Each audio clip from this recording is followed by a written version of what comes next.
ان کے درمیان ایک پارٹی کو لے کے تمام تر چیزیں جو ہم دیکھ رہے ہیں، پھر اسٹیبلشمنٹ کا جو رول ہے اس کو آپ کیسے دیکھ رہے ہیں؟ ایک وقت تھا، وہ بھی ہم اسی میں سوال کر لیتے آپ سے، کہ کبھی کبھی آپ کہا کرتے تھے کہ جو اسٹیبلشمنٹ ہے، جو فوجی حضرات ہیں، یہ اگر خانہ کعبہ کے چھت پر بھی جا کے یہ سجدہ کر لے اور کہیں کہ ہمارا سیاست سے کوئی لینا دینا نہیں ہے، لیکن عوام پھر بھی نہیں مانے گی. آج آپ اس بیان کے ساتھ کیا ہیں؟ جی میں آج بھی قائم ہوں، بلکہ میں تو کہوں گا 2 دفعہ بھی کریں تب بھی نہیں ہوگا ایسے. اس کی وجہ یہ کہ 9 مئی 2023 کے بعد حالات و واقعات کافی زیادہ بدلے، اور اس کی وجہ سے اب اسٹیبلشمنٹ میرے خیال ہے پہلے سے زیادہ اسٹرانگ ہو کے سامنے آئی ہے. ان کو جواز بھی ایک مل گیا. اب اس کے پیچھے کون تھا؟ الٹیمیٹلی یوز ہونے والے پی ٹی آئی کے لوگ تھے، اس میں تو کوئی شک نہیں ہے. آپ یہ کہہ نہیں سکتے کہ جو لوگ ضمانتیں اپنی کرواتے پھر رہے ہیں، یہ ہمیں ویڈیو کیمروں میں وہاں نظر نہیں آتے تھے. باقی یہ کہنا کہ جی وہاں سے سیکیورٹی ہٹا لی تھی، جو کچھ بھی تھا، اس قسم کا دانہ اگر ڈالا کسی نے تو چگ تو لیا نا چگنے والوں نے. ہم بھی بڑے لوگ دانہ ڈالتے تھے لیکن ہم نے کبھی چگا نہیں ہے. ہمیں پتہ ہے کہ اس کے بعد کیا ہوگا. خان صاحب کو بڑی احتیاط سے چلنا چاہیے تھا، لیکن خان صاحب کے قریب کچھ ایسے لوگ تھے جنہوں نے ان کو کافی پھونک چڑھا دی تھی کہ آپ بڑے پاپولر ہو گئے ہیں اور انشاءاللہ تعالی انقلاب آ جائے گا. آپ کو پتہ ہے کہ اگر تخت نہ ملے نا تو پھر تختہ ملتا ہے. یہ تو دعائیں دیں آپ ڈیموکریٹک ویلیوز کو، آئین کو، کہ تختے تک بات نہیں جا رہی. ابھی عدالتیں بھی تھوڑی اپنے پاؤں پہ کھڑی ہوئی ہیں، ورنہ آپ دیکھیں کہ انہی عدالتوں نے بھٹو کے ساتھ جو ظلم کیا، میں تو سمجھتا ہوں وہ ایک تاریخی طور پر پاکستان کی سیاست کا شب خون مارنے والی بات ہے. تو یہ والا ایپیسوڈ ریپیٹ ہو سکتا تھا، لیکن اب مجھے کوئی امید نظر آ رہی ہے کہ انشاءاللہ اس ایکسٹریم تک معاملات نہیں جائیں گے، ورنہ کیسز تو ان کے پاس موجود تھے. اگر ہم دیکھیں اس وقت جو الیکشن کی تیاریاں ہو رہی ہیں، بلکہ الیکشن آپ یہ کہہ سکتے ہیں کہ ایک طرف ہم دیکھ رہے ہیں کہ ایک جماعت کو جس طریقے سے دیوار سے لگایا جا رہا ہے، سوشل میڈیا پہ کلپ وائرل ہیں اور لوگوں کو پکڑا جا رہا ہے، پکڑ دھکڑ ہے، پھر کہیں نہ کہیں ایک جماعت جو ہے اس کی قبولیت ہے، مقبولیت نہیں ہے. ایک جماعت کی قبولیت نہیں ہے، مقبولیت ہے. اگر یہ الیکشن ہوتا ہے اور سچویشن یہ ہے جس طریقے سے ایک پارٹی کو دیوار سے لگایا جا رہا ہے، دوسری جماعت جو ہے خاص کر نون لیگ جس کو سپورٹ حاصل ہے، تو آپ کو نہیں لگتا کہ یہ الیکشن جو ہے یہ انتشار سے بھرپور ہوگا، کہیں نہ کہیں خوفناک؟ دیکھیں میرے بھائی، یہ تو ریپلیکا ہی ہو رہا ہے 2018 میں. بالکل آپ اگر خبروں میں نام ختم کر دیں اور خبریں سننا شروع کر دیں تو یہ 2018 والی خبریں ہی آ رہی ہیں.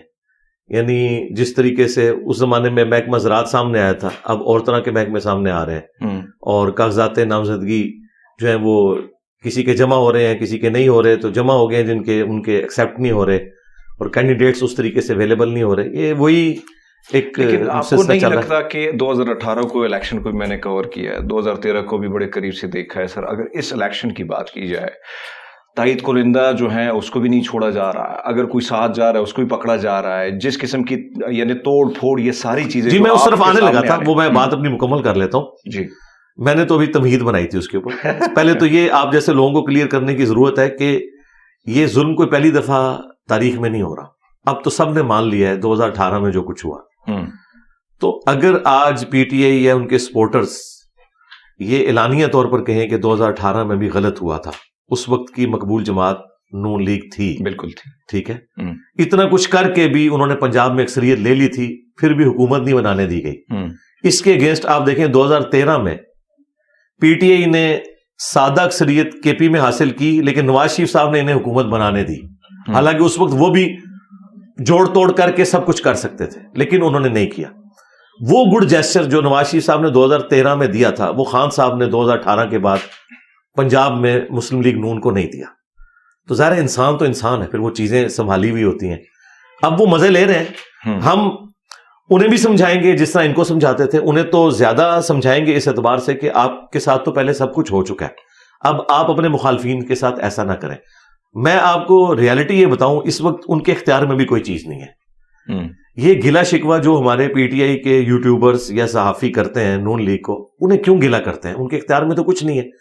جس طریقے سے 2018 میں عمران خان صاحب کے اختیار میں کچھ نہیں تھا، کرنے والے اس وقت کر رہے تھے، اور آج وہ کرنے والے زیادہ مضبوط ہیں کیونکہ 9 مئی ہو گئی ہے. اس کی وجہ سے عوام کی ہمدردیاں بھی اس طرف چلی گئیں کہ جی بڑا غلط ہوا، پاکستانی تاریخ میں ایسے کبھی بھی نہیں ہوا. باقی اس کی جو تحقیقات ہیں وہ الگ، لیکن ایک ایپیسوڈ تو ایسا غلط ہوا ہے جسے اب خان صاحب نے شروع میں مس ہینڈلنگ کی, انہوں نے کہا کہ مجھے پکڑیں گے یہ تو ہوگا, آندہ بھی ہوگا, بعد میں انہوں نے مذمت کی, لیکن وہ شروع میں جو جذباتی سٹیٹمنٹس نکل جاتی ہیں نا, وہ خان صاحب کو 99 پہ سانپ کاٹ گیا. تو جب 99 پہ سانپ کاٹے تو پھر سیدھا آپ نیچے آ جاتے ہیں. اب دوبارہ سے سیڑھی تک پہنچنے کے لیے تھوڑا ٹائم لگے گا. باقی میں ان جنرل یہ بات کروں گا کہ اس وقت جو کچھ پی ٹی آئی کے ساتھ ہو رہا ہے جی بالکل ظلم ہے. ہم اس کی مذمت کرتے ہیں اور اپنے بڑوں سے یہ ریکویسٹ کرتے ہیں کہ آپ یہ کچھ نہ کریں. ریاست جو ہے ماں کا درجہ رکھتی ہے, اور ماں کا کام یہ ہے کہ بچے اگر نافرمان بھی ہوں, کہیں پہ ان سے مس ہینڈلنگ ہو تو درگزر کا معاملہ ہونا چاہیے. بہرحال ہے تو اپنے لوگ ہیں. میں تو یقین کریں کہ میں جب یہ ساری عدالتی خبریں اور باقی چیزیں بھی میرے تک پہنچتی ہیں, میں تو پرسنلی بہت دکھی ہوتا ہوں جی. اور میں نے اپنے اینڈ کے اوپر جتنے بھی ہائر اپس ہیں ان تک اپنی پرسنل ریکویسٹ بھی بھجوائی ہیں کہ خدا کے لیے انصاف سے کام لیں.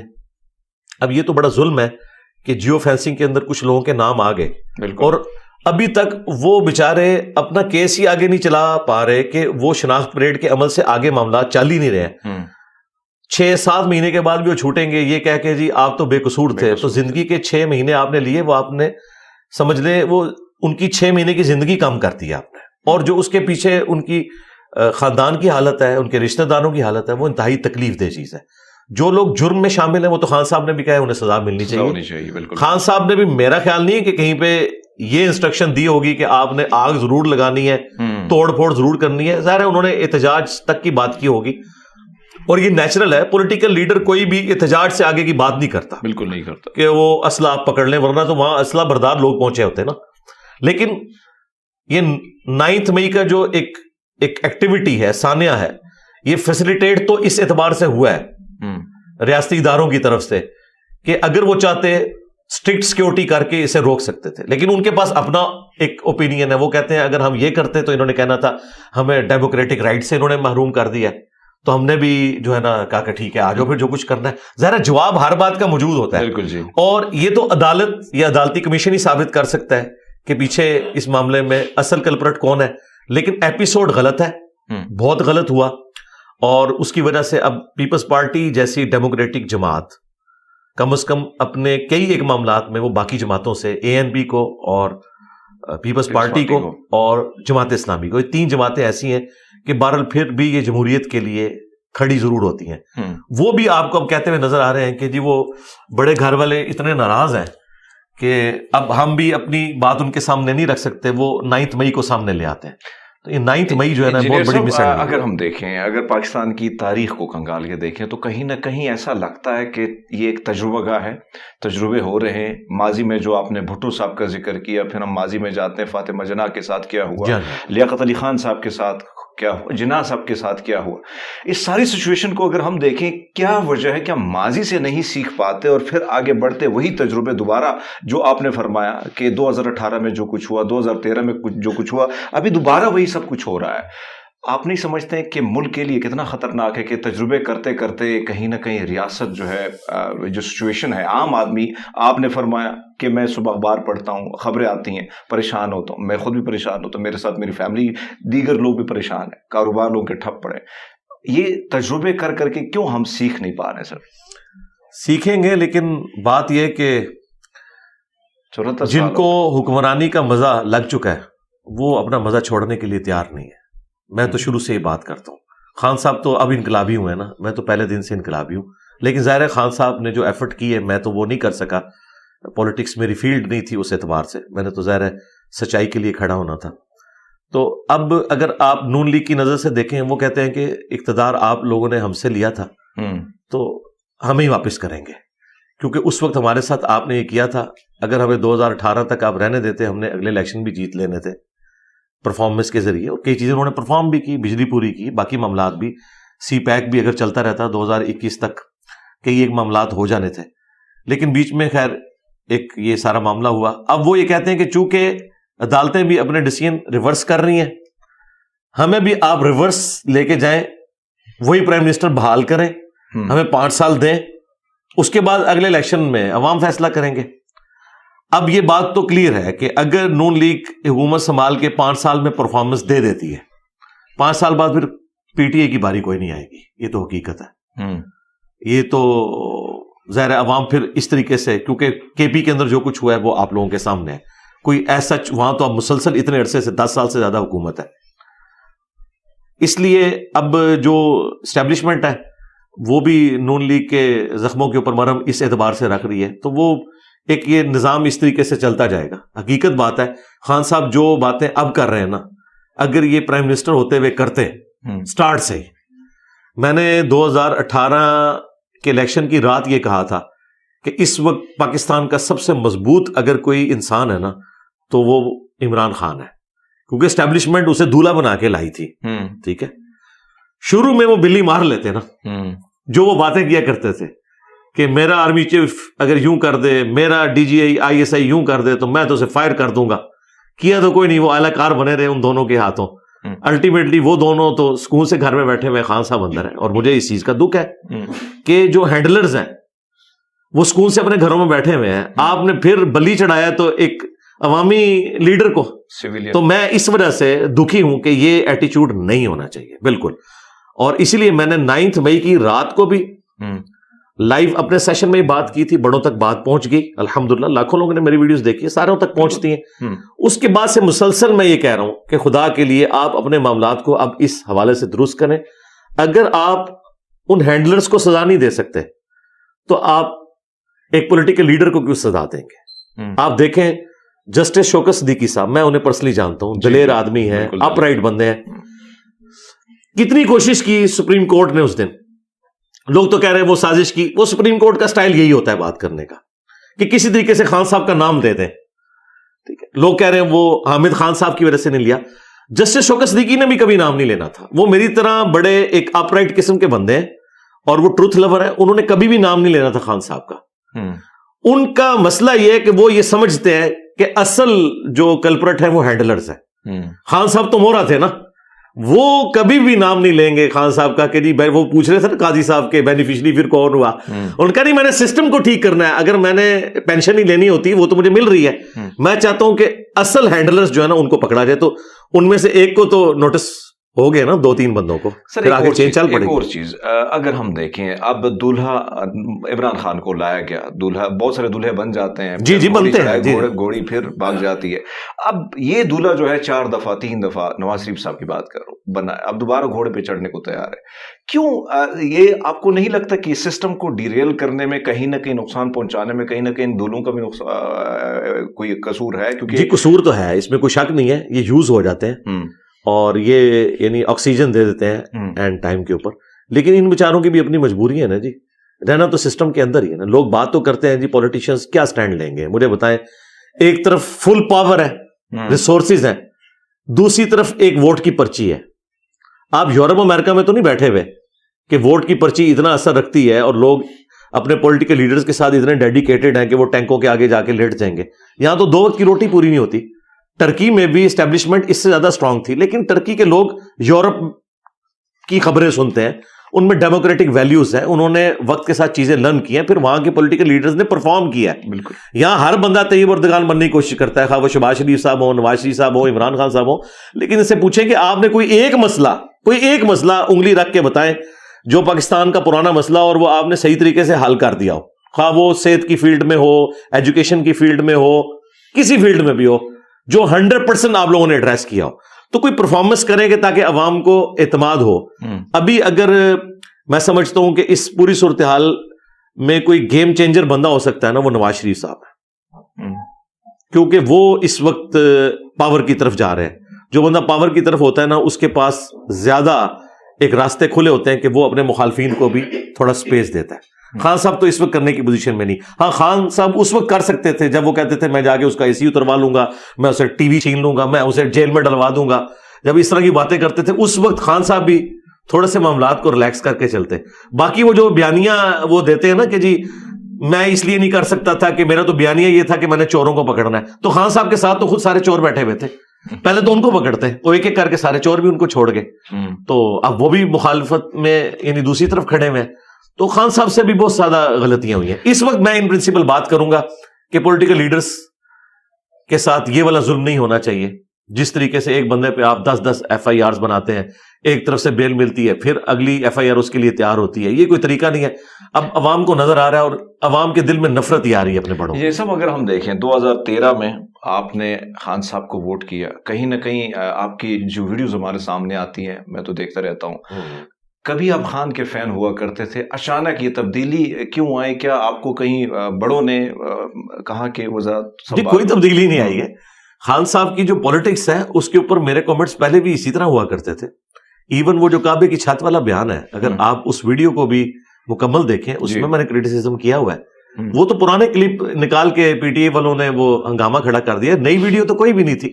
باقی جو خان صاحب کے اوپر ایک الزام لگتا تھا نا مذہبی جماعتوں کی طرف سے توہین مذہب کا, اس پہ میں نے ریبٹل کیا تھا. پالیٹکس کو میں نے کبھی اس طریقے سے ٹاپک نہیں بنایا. اچھا, کہ پالیٹکس کو ٹاپک بنا کے خان صاحب کی سپورٹ کی, وہ سارے کے سارے مذہبی معاملات ہیں. مثلا اب اگر UNO میں جا کے خان صاحب نے تقریر کی ہے اور اسلامو فوبیا کے خلاف جو سارے کا سارا معاملہ چل رہا ہے وہ اس کو لیڈ کیا انہوں نے, تو میں تعریف کروں گا نا. ان کی پالیٹکس کی وجہ سے نہیں کر رہا میں, اس وجہ سے کہ انہوں نے مسلمانوں کے ایک ایشو کو اٹھایا.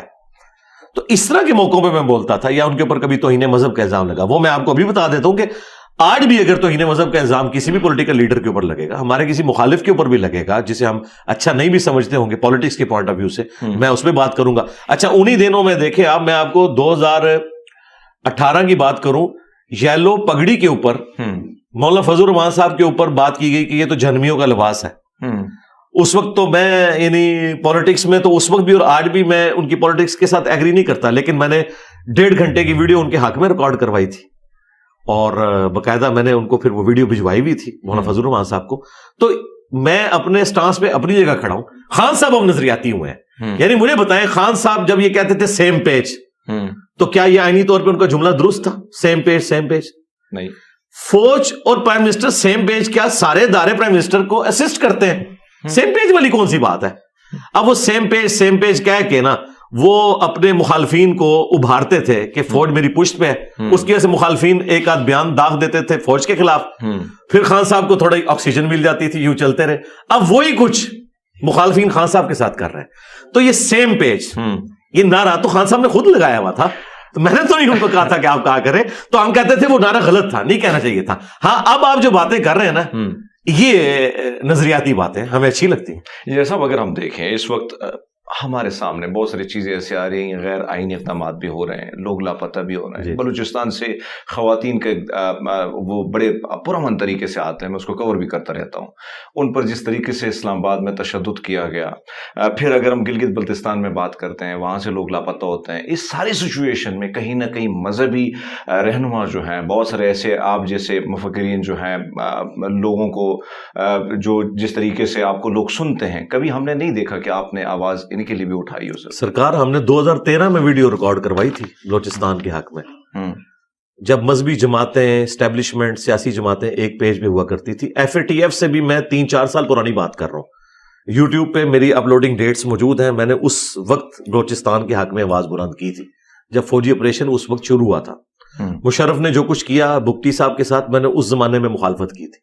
اب یہ جو آپ کہہ رہے ہیں اس میں ہمارے استاد جو جاوید احمد غامدی صاحب ہیں, انہوں نے بڑے اچھے طریقے سے گفتگو کی ہے اور اس میں مزید ویلیو ایڈیشن کی ضرورت نہیں تھی. تو میں نے پہلے ہی دن وہ ویڈیو اپنے آفیشیل پیج سے شیئر کروا کے نیچے باقاعدہ کامنٹس کر کے پن کیے. ان کی ویڈیو کے نیچے بھی کامنٹس میرے ٹاپ پہ نظر آ رہے ہیں کہ میں 100% ایگری کرتا ہوں جو کچھ غامدی صاحب نے کہا ہے, تو ہم سپورٹ کرتے ہیں.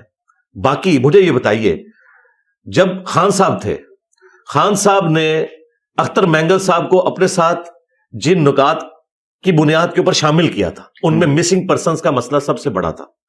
اس وقت یہ دھرنوں میں بھی جا کے بیٹھتے تھے, منظور پشتین کے ساتھ بھی بیٹھتے تھے. خان صاحب جب پرائم منسٹر بنے تو پھر مسنگ پرسن کا مسئلہ کدھر گیا؟ اسی کی وجہ سے پھر الٹیمیٹلی وہ چھوڑ گئے. اب جب باہر نکلے ہمیں یہ وسوسے آتے ہیں کہ آج کل اگر PTI کے سپورٹر, صحافی یا یوٹیوبر جا کے ان دھرنوں میں بیٹھ رہے ہیں نا, تو وہ بس یہی کر رہے ہیں کہ دشمن کا دشمن جو ہے نا وہ دوست ہوتا ہے, اور دوست کا دشمن, یہ وہ والا چکر لگ رہا ہے مجھے. ہو سکتا ہے میری بات گمانی ہو. یہ ساری باتیں اس وقت اچھی لگتی ہیں جب آپ خود حکومت میں تھے. پھر مجھے اچھا لگتا کہ عمران ریاض خان جو ہے وہ بلوچیوں کے حق میں آواز بلند کرتے. اب کر رہے ہیں, بہت اچھی بات ہے. چونکہ اب انہوں نے معافی مانگ لی ہے تو میں انہیں کرٹیسائز بھی نہیں کروں گا. انہوں نے یوں ہاتھ جوڑ کے معافی مانگی ہے اور ہماری سسٹر کو یعنی اپنی وائف کو وہ ساتھ لے کے گئے ہیں, بہت اچھی بات ہے. لیکن اس وقت جو کچھ کرتے تھے, اس زمانے میں پاور میں تھے, اس وقت کچھ کر سکتے تھے تو کرتے. اس وقت ثاقب نثار صاحب بھی آ کے بار میں جب خطاب کرتے تھے, میں تو ایک دن بڑا ایکسائٹ ہو گیا. انہوں نے کہا میں نے تو بلایا ہے DGISI کو بھی کہ مسنگ پرسن کا مسئلہ حل کرو. اب مجھے کیا پتا تھا کہ اس نے کیا بلانا ہے, یہ تو خود ان کے پاس جاتے ہیں. ہم تو سمجھے تھے کہ افتخار چودھری کے نام سارے دلیر ہوں گے, تو یہ تو سارے بھیگی بلیاں. لیکن اب قاضی صاحب سے تو میں امید کرتا ہوں, اور وہ بلوچستان سے ہیں. اس وقت ہمارے پرائم منسٹر صاحب بھی بلوچستان سے ہیں, ہمارے سینٹ کے جو چیئرمین ہیں وہ بھی بلوچستان سے ہیں. تو پھر بلوچیوں کے حق کے لیے ہمارے بڑوں کو دیکھنا چاہیے کہ آپ لوگ سارے بلوچستان سے آئے ہوئے, صرف نام کے ساتھ بلوچی لکھوا رہے ہیں آپ لوگ اور وہ ویل کر رہے ہیں, ان کے لیے کھڑے نہیں ہونا.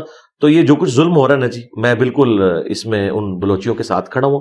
اور نہتے لوگ ہیں بیچارے, کوئی اسلحہ نہیں انہوں نے اٹھایا ہوا, کوئی کچھ نہیں ہے, لیکن ان کے ساتھ جو اس طریقے سے بہیو کر رہے ہیں بالکل کر. سر آپ نے جو فرمایا کہ عمران خان کبھی ان کے ساتھ ہوا کرتے تھے اقتدار میں, ساری چیزیں یہی چیزیں ہم نے دیکھی. مریم نواز صاحبہ ٹی چوک میں بیٹھا ہوا کرتی تھی, رونا روتی تھی, ہم اس کو کور کرتے تھے. پھر عمران ریاض کے حوالے سے جو آپ نے فرمایا, واقعی میں انہوں نے معافی مانگی اور ان کو یہ پتہ چلا کہ غلطی ہوئی ہے. طلعت حسین کے حوالے سے, افسر عالم کے حوالے سے آپ کی جو مختلف ویڈیوز ہیں ان کے حوالے سے جو کمنٹس ہیں وہ بھی چل رہے ہیں. آپ نے فرمایا کہ وہ بڑے کریڈیبل جرنلسٹ ہیں. اگر ہم ان کے حوالے سے بات کریں تو کہیں نہ کہیں آپ کو نظر نہیں آتا کہ کسی کی بیگم کو, کسی خاتون کو جب ان کا نام ہو اور کسی اور نام سے اس کو پکارا جائے تو طلعت حسین کی جتنی ویڈیو ہم نکالتے ہیں وہ عمران خان کی جو زوجہ ہے اس کو سیدھا پنکی پیرنی اس قسم کے جو ہے الفاظ سے کا چناؤ وہ کرتے ہیں. کیا یہ درست ہے سر؟ یہ نام پہلے چلتا تھا, میں نے بھی ایک دو ویڈیوز میں یوز کیا, بعد مجھے پتا چلا وہ اس چیز کو برا بناتی ہے, پھر میں نے کبھی دوبارہ استعمال نہیں کیا. حالانکہ مجھے بنیادی طور پہ ان کے عقائد سے اختلاف ہے, اور میں سمجھتا ہوں کہ خان صاحب جو ہر تقریر سے پہلے ایاک نعبد و ایاک نستعین پڑھتے, تو میں نہیں تھا ایکسپیکٹ کر رہا کہ وہ اپنی وائف کی وجہ سے قبر پہ جا کے جھک جائیں گے. میں تو بڑا دکھی ہوا تھا, اسی وائف کی وجہ سے ہوا. تو اس وقت میں نے آنٹی پنکی لفظ استعمال کیا تھا, پنکی پیرنی نہیں, آنٹی. اب ظاہر آنٹی تو ایک ریسپیکٹیبل ورڈ ہے, ظاہر مجھ سے کم از کم وہ 12-13 سال تو عمر میں بڑی ہیں.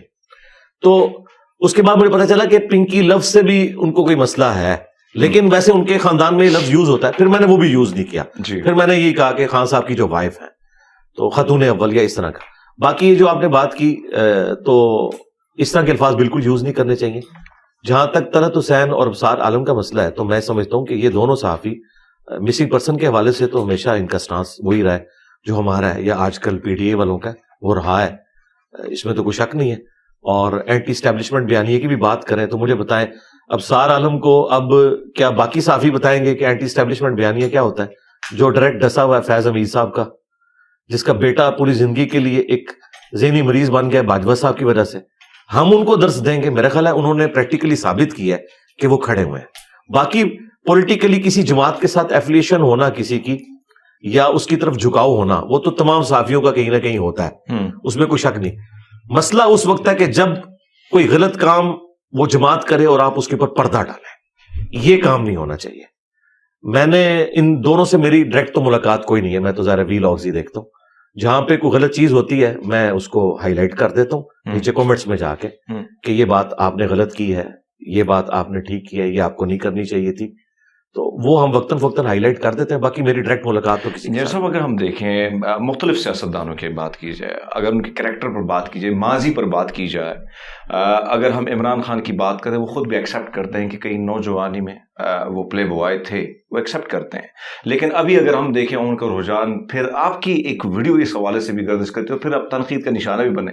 کیا ویڈیوز ہے مجھے بتائیں, میں نے ذاتی پلے بوائے کے حوالے سے میں نے تو یہ لفظ کبھی یوز ہی نہیں کیا, یہ میں نے ان کے لیے کبھی نہیں یوز کیا. بالکل. تو پھر یہ PTI کی جو نوجوان ہے سوشل میڈیا میں نے ذاتیات کے اوپر کیوں اٹیک کرنا ہے جی سیدھی سی بات. اسی کے ساتھ ایڈ کیجیے گا, کیا یہ درست ہے اگر ماضی سے, کیونکہ اگر ہم اسلام کی بات کر لیتے, کیونکہ اس وقت ملک مسلمانوں کی بہت بڑی تعداد ہے, ماننے والے بہت ہیں, تو اسلام میں بھی یہی ہے کہ ماضی میں جو کچھ آپ کا کریکٹر رہا ہو, اگر آپ جو کچھ ہیں اسی چیز کو فالو کریں.